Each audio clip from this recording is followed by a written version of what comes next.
হজরত ইউসুফ আলাইহিসসালামের জীবনী, শৈশবের ঘটনা।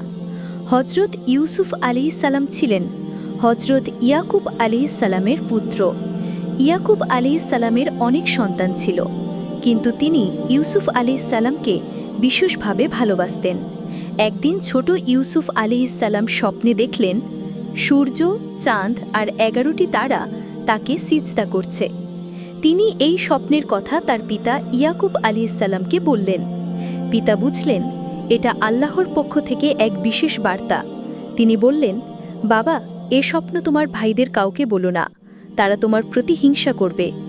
কিন্তু ভাইরা ইতিমধ্যেই বাবার ভালোবাসায় ঈর্ষান্বিত ছিল। কূপে নিক্ষেপ। ভাইরা পরিকল্পনা করল ইউসুফ আলাইহিসসালামকে সরিয়ে দেবে। একদিন তারা বাবার কাছে অনুমতি চাইল যেন ইউসুফ আলাইহিসসালাম তাদের সঙ্গে খেলতে যায়। বাবার মনে কষ্ট হলেও অনুমতি দিলেন।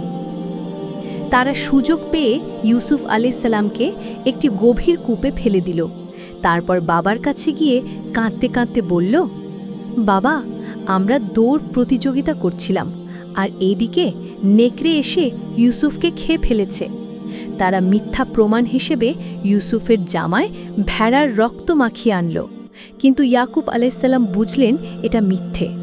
তিনি ধৈর্য ধরলেন এবং আল্লাহর কাছে দোয়া করতে থাকলেন। দাস হিসেবে বিক্রি।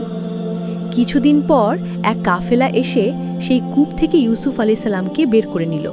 তারা তাকে মিশরে নিয়ে গিয়ে খুব অল্প দামে বিক্রি করল।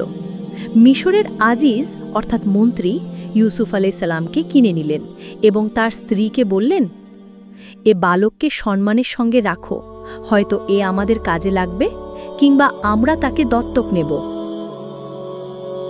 প্রলোভনের ঘটনা। যখন ইউসুফ আলাইহিসসালাম বড় হলেন, তিনি ছিলেন খুব সুন্দর ও পরহেজগার।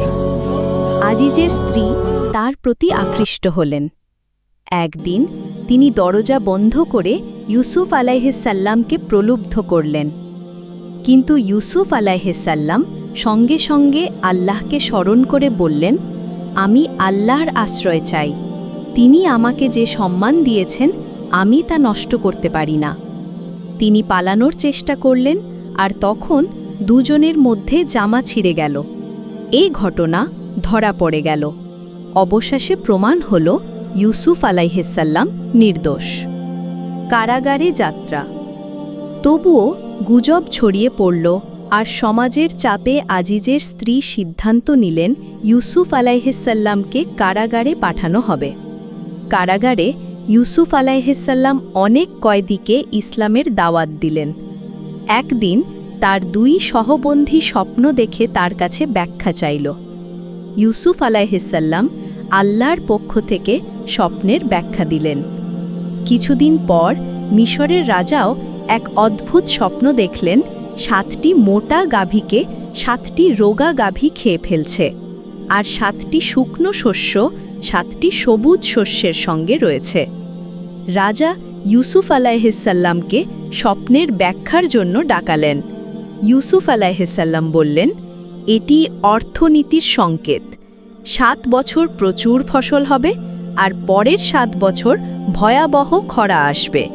তাই 7 বছরের সমৃদ্ধিতে সঞ্চয় করতে হবে। রাজা ইউসুফের জ্ঞান ও সততায় মুগ্ধ হলেন।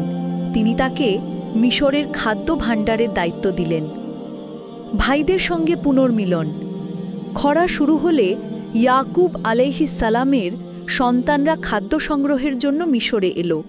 তারা ইউসুফ আলাইহিসসালামকে চিনতে পারল না, কিন্তু ইউসুফ আলাইহিসসালাম তাদের চিনে নিলেন। কিছু পরিকল্পনার মাধ্যমে তিনি তার ছোট ভাই বেনিয়ামিনকে নিজের কাছে রেখে দিলেন। পরে তিনি সত্য প্রকাশ করলেন এবং বললেন, আমি ইউসুফ, তোমরা আমাকে কূপে ফেলে দিয়েছিলে, কিন্তু আল্লাহ আমাকে সম্মানিত করেছেন। ভাইরা লজ্জিত হয়ে ক্ষমা চাইল। ইউসুফ আলাইহিসসালাম বললেন, আজ তোমাদের জন্য কোনো দোষ নেই, আল্লাহ তোমাদের ক্ষমা করবেন। অবশেষে পুরো পরিবার মিশরে চলে গেল।